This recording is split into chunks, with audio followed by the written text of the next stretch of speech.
So this is Sunday. My internet's been out since Thursday. I'm at my commercial building that I rent. So this shelf was in the way, so I had to move it, of course. It almost fell apart, but what are you gonna do? So on Friday, I had a nightmare getting a hold of Verizon, you know, because they have this stupid automated system that they now call AI. You know, they're trying to use that buzzword or whatever. Anyway, what a nightmare it was to get somebody on the phone. So while I was talking to him, he sent me a link. I clicked the link and it turned our phone call into a video call so I can show him the box. He wanted to see what this box looks like. So apparently I gotta have this box replaced. But now that the shelf's out of the way, now we can see what's going on here. So the red says fail. Okay, so he already hit me with the scare tactics. You know what I mean? On the phone, he said, they'll come out, they'll look, and if it's something on my end, they're gonna whack me $120, right? And then for every half hour it takes for him to figure out what's wrong, it's another $55. Well, we can't have that. So it's Sunday. I got an appointment for him to come out tomorrow morning between 8 and 9. So I gotta figure this out on my own. So we see up here on the little chart, we got this little chart here, it says fail. It says pass test, not communicating. Okay, because it's flashing.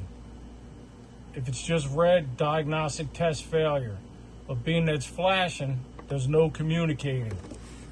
So he actually tried to get me to open this up and fiddle with it, but I'm not getting accused of nothing. So I told him I can't get to it because of the shelf. Then he saw this box up here and he said, how come there's no lights on up there? Well, it turns out up here is separate. That's just a backup. It used to have a battery in it.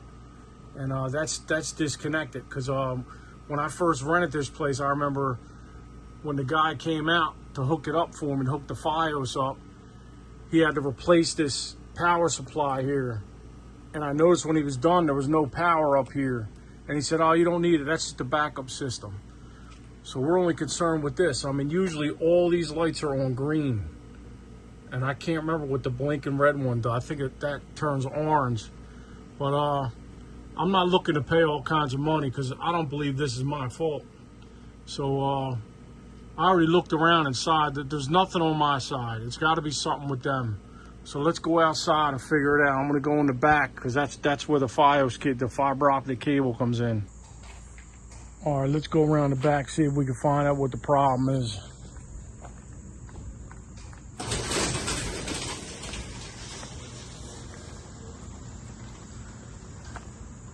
You know, when they start scaring you, guys are going to do work for you.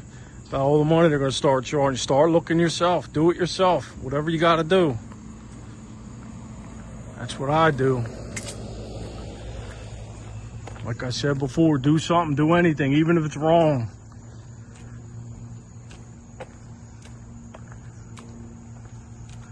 I'm hoping the cable's okay because that sounds like a bigger nightmare if there's something wrong with that.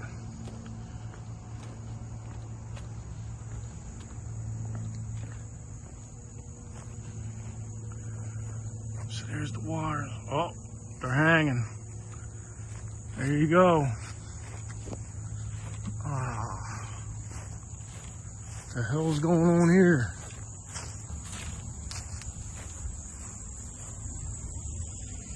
That's not good.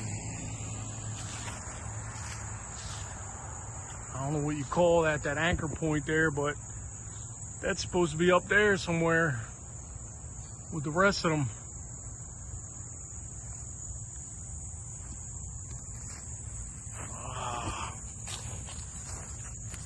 There's one on the ground.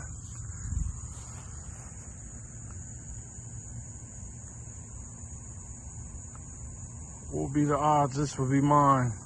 That one would be mine? Look at all these fios cables. Oh, he's got a box on the back. Mine's inside for some reason.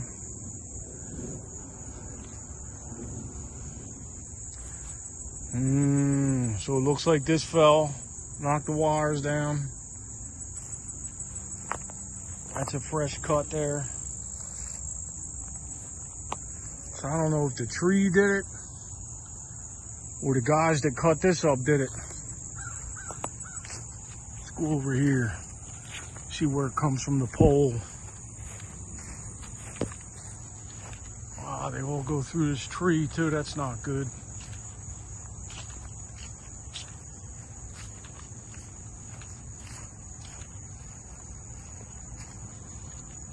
They all go over there. Oh, there's a couple down.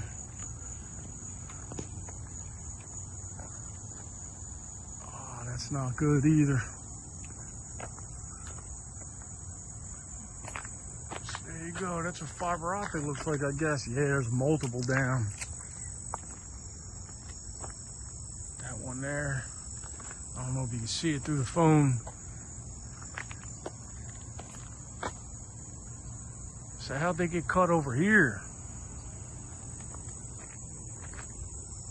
Oh, that's crazy. So something crazy must have went on here, because these are cut in multiple spots.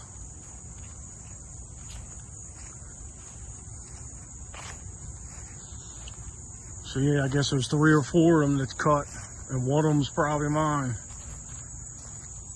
Let's go to the back of my unit. I don't like coming back here. Whenever I come back here, I get ticks. Ticks are a problem.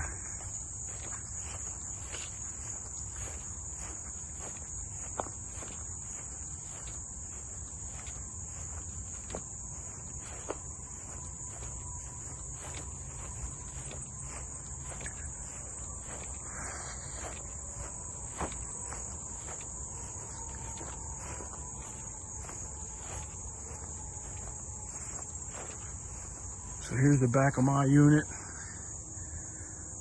my electric meter.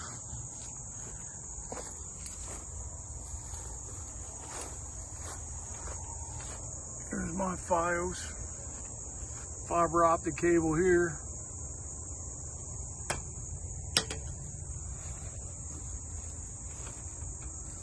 For some reason, this should be up in the air, man.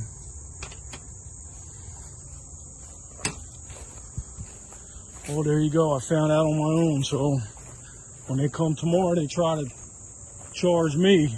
I'm like, oh no, I got nothing to do with what happened in the back there. Nothing. All right, so that explains why there's no communication. Wires are down. So we'll see what happens tomorrow. Well, it's Monday morning. Verizon's here. He said he's got to run me a new cable, which he already did. Just sitting here. Now he's got to go connect it on the pole. I'm not going to stalk him, you know what I mean? People get upset. But I just wanted to let you know he's here. I'll come back when it's done. He said he's going to try to replace the equipment too. But first he has to get the system up and running, because he has to do everything through the system. All right, so he just called me and told me he was almost done. He said he had to find a spare up on the pole, because apparently when it got ripped down, it ripped the connector right out up there, wherever those connectors are up there on the pole. So he was up there, he had his loop, he said, and he's getting ready to connect it, and it got ripped right out of his hand. Apparently a truck went by and ripped it out of his hand. Too bad I didn't get it on video. But he's still here. He called for backup. Trying to attach him back to the building right now.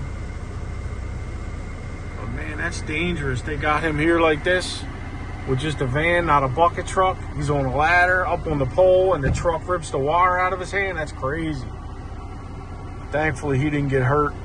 So he just called for backup. He said he needs help here. And apparently he's only fixing mine right now. He said there's 4 other units that complain theirs is out. But I guess they have to call on their own and have them come out, because they have to be there to let them in. So I guess we'll see how this works out. Well, it looks like his backup arrived. You can't see him going in there, I don't think. But he doesn't have a bucket truck either. And I think his unit's all the way down. He said, you know, the cable he had to run from mine was 400 feet. So the unit the other guy's supposed to work on, he's probably got to do like 1,500 feet of cable. But he wasn't supposed to come out till 1. And the guy that's fixing mine called him early to try to help him. You know what I mean? They could work together and I guess do both units, which makes sense. I'll let you know how I make out with this. Well, got the new box. And it's working. I got internet now, so I'm happy. It's a lot smaller than the other box. Now he's on to my neighbors. Apparently 4 or 5 of my neighbors are out too. But I'm done. I can finally leave. It's 12:30. He got here at 8:30. So yeah, 4 hours. Sheesh. But I don't care as long as I got internet now.